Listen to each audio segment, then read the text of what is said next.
Welcome back. We've got a very interesting lens or lenses to talk about today. Our friends at Lomography have lent us a very unique lens. It is the Neptune Convertible art lens system, and this is truly a very unique lens. It is 3 lenses in one. It is a 35mm f3.5, an 80mm f4, and a 50mm f2.8. And it's an interchangeable lens system. So the lens, it's a lens that allows you to change the focal length. Not change the lens on the camera, but change the lens on the lens, if that makes sense. How does it work? Let me break it down for you here. First of all, this is an adapter. So we'd have to take this off to give you an idea of what the true size of the lens is. And this is what the lens would normally look like. Roughly the size of what a normal lens would be. Just, you know, unique looking. It does kind of look like a booster of a rocket ship, or the thrusters, when you hold it upside down, so that's very interesting there. But essentially what this is you have your lens base. Let me unmount this lens. You have your lens base, which would be where you'd have your aperture control and your focusing. This is where you focus the lens, right? And you'd change the front element up. So if I wanted to shoot with a 35, I would go ahead and mount the 35. If I wanted to use an 80, I'd take off the 35 front element and put the 80 front element. And that's great. It's a manual lens, there's no autofocus. It's relatively small. It comes in an EF mount and a Nikon F mount, if I'm correct. But of course, if you have to adapt it for, like in my case, I'm using it for a Sony lens system, it gets a bit bulky because I've got that adapter there. Manual focus lenses, and let's go over some of the specs, which are some of its pros really.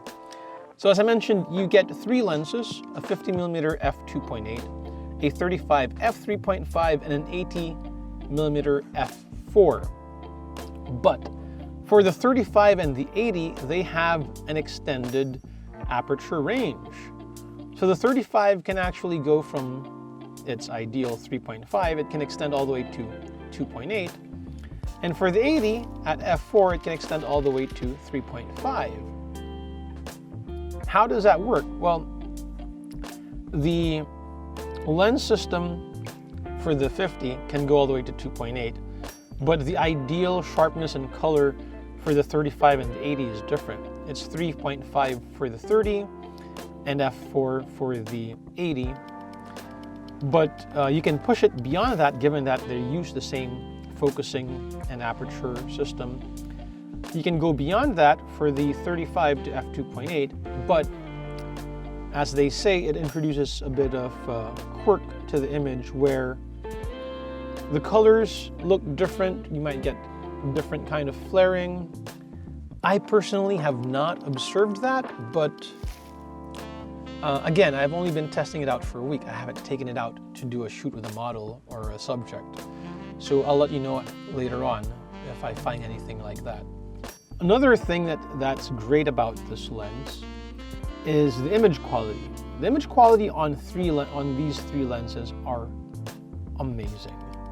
You get punchy colors, you get amazing contrast, and the sharpness is there. So that's insane for getting 3 very well-performing lenses for the price of one, which is $499, $500. So that's great. 3 lenses for the price of $499, which is usually the price of one lens, one average, decent performing lens. Now, the crazy thing about this is the minimum focus distance. I mentioned before, the general rule is whatever your focus distance is, whatever your focal length is, that would be your focus distance in millimeters. So an 80 millimeter lens would have a 0.8 meter minimum focus distance, which is true for the 80 millimeter lens, but for the 35 and 50, they can focus really close. The 50 has a minimum focus distance of 0.4 meters, and the 35 has a minimum focus distance of 0.25 meters. So you can get crazy close. They're not exactly macro, but they're almost there in terms of how they perform. So this is great, right? You get amazing image quality, you get insane performance and a minimum focus distance, fast lenses, reasonably fast, relatively small lenses, right? But there is no perfect lens. So there are a couple of cons here. As I mentioned earlier, since I'm adapting the lens, it does get a bit larger than it should be, given that rear adapter.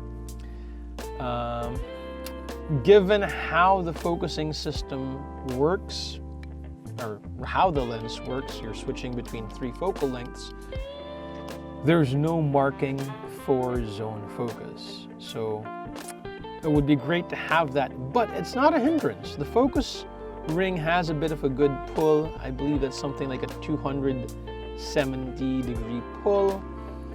It's not hard to nail focus, but you do have to do a bit of hunting. Now, some might see this as a con, but how the aperture system works is, for example, I have a 35 here. We're at the 35 mil aperture marking, right? This won't match the markings for, say, the 80. So if I were to switch out to the 80, let's take this out.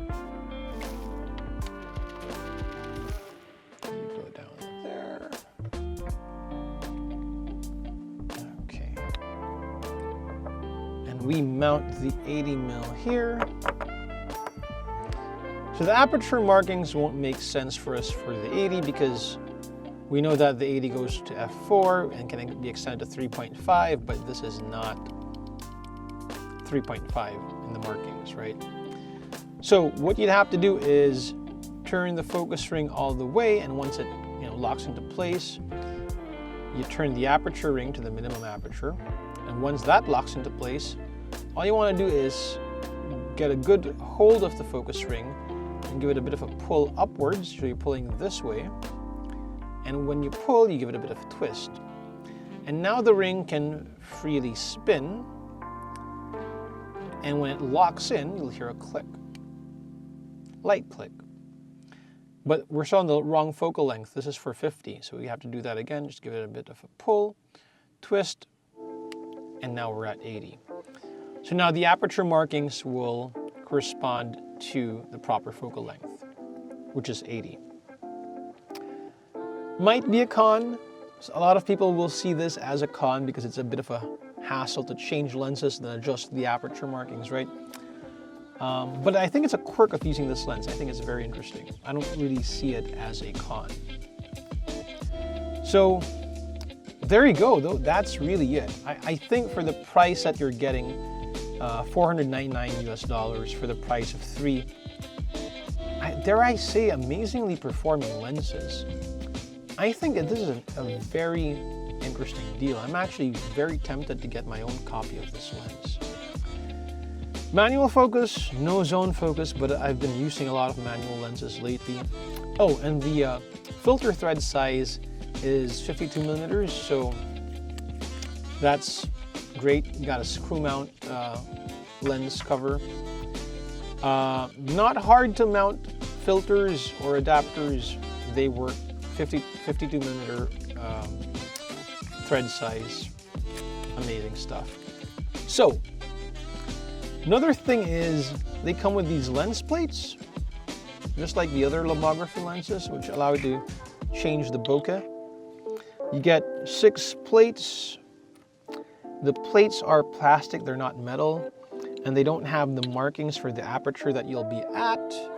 But it does come with a bit of a cheat sheet showing you what aperture you'll be at. So if you're using the X plate, you're going to be at f4. The star will have you at f4.5, and so on.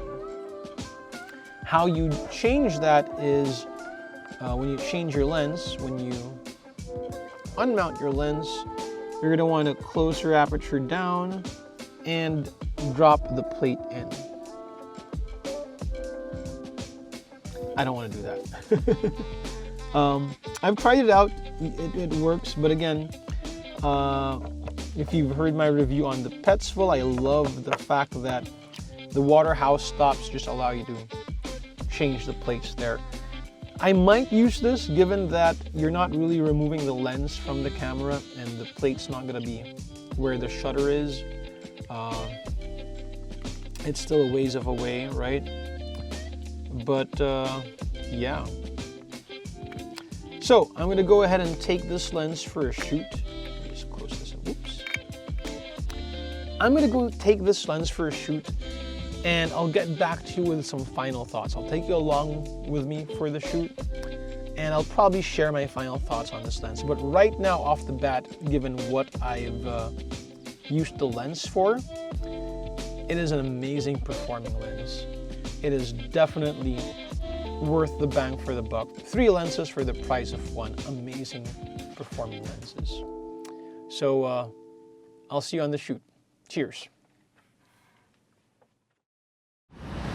All right, so we're back. We're doing a shoot. We're using the Lomography Neptune lens system. We've got 3 lenses to test out. And our model for today would be Lianne.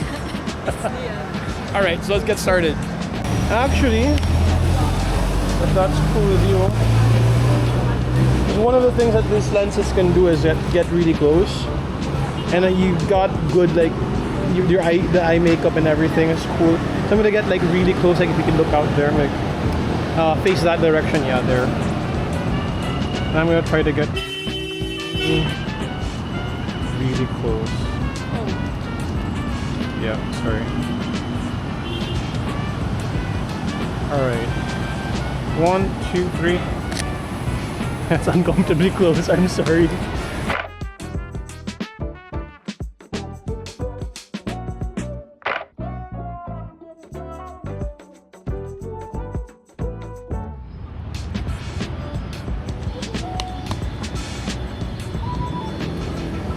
That works nice. 1, 2, 3. 1, 2, 3. Nice.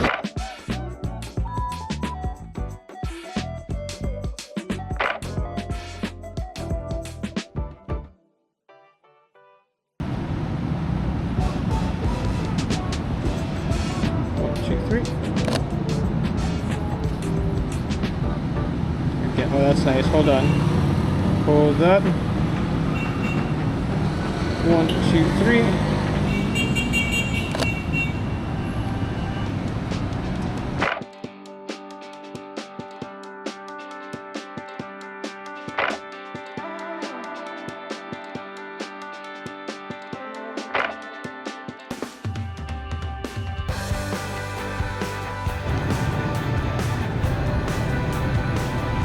One more time.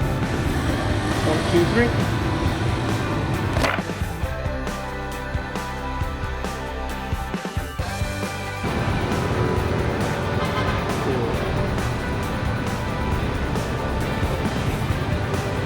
All right, 1, 2, 3.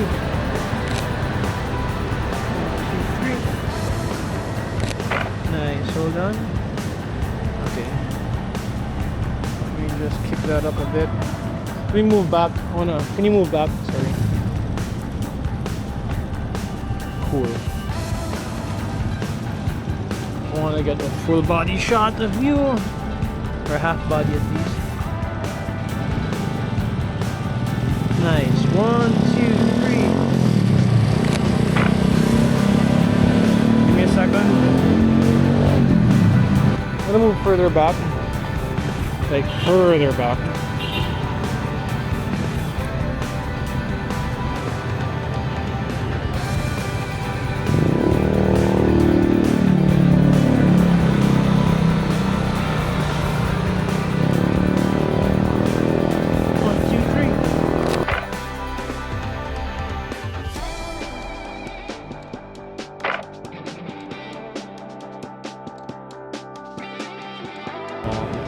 we could have you sit down. Nice, and then looking out like to the distance. There we go. Cool. Trying to focus. Okay, hold it. 1, 2, 3.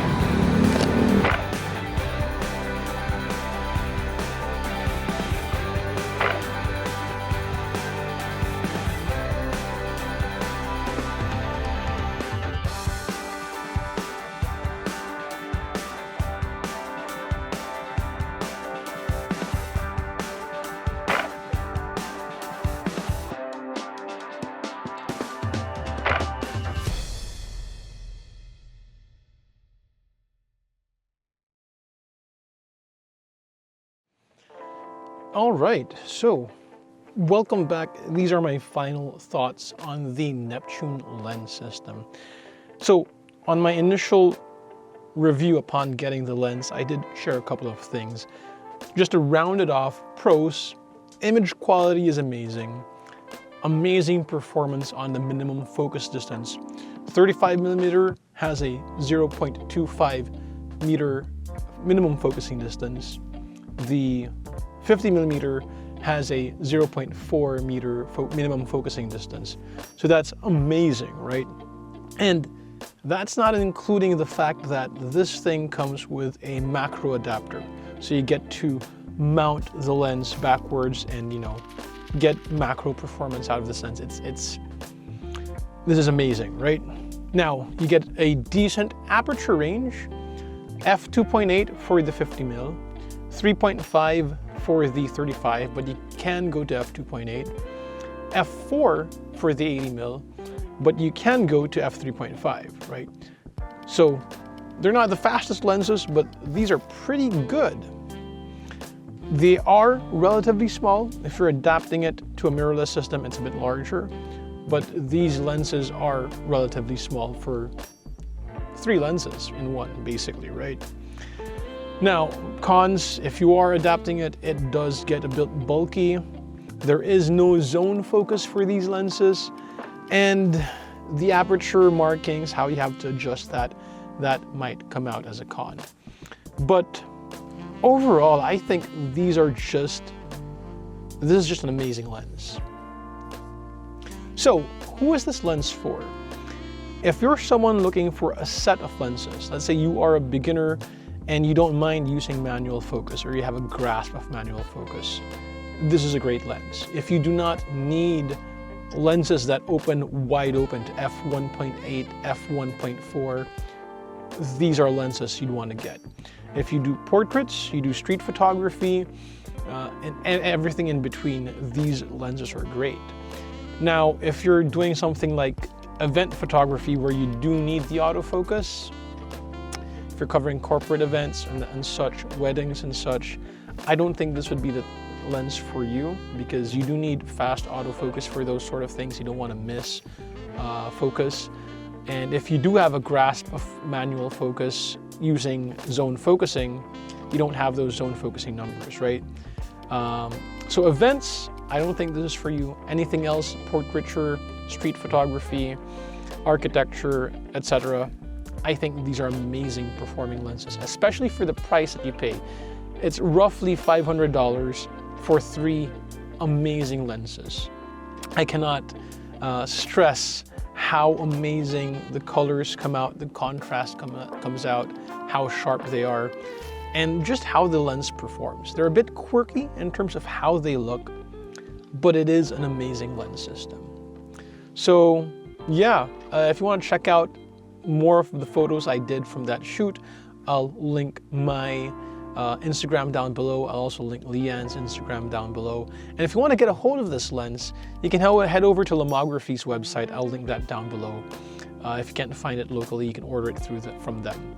So yeah, I love these lenses. I'm very tempted to get my own copy of these lenses, but let's discuss down below. Do you have this lens system? Are you planning to get it? Do you use it? What do you use it for? Comment down, let's discuss. See you in the next video.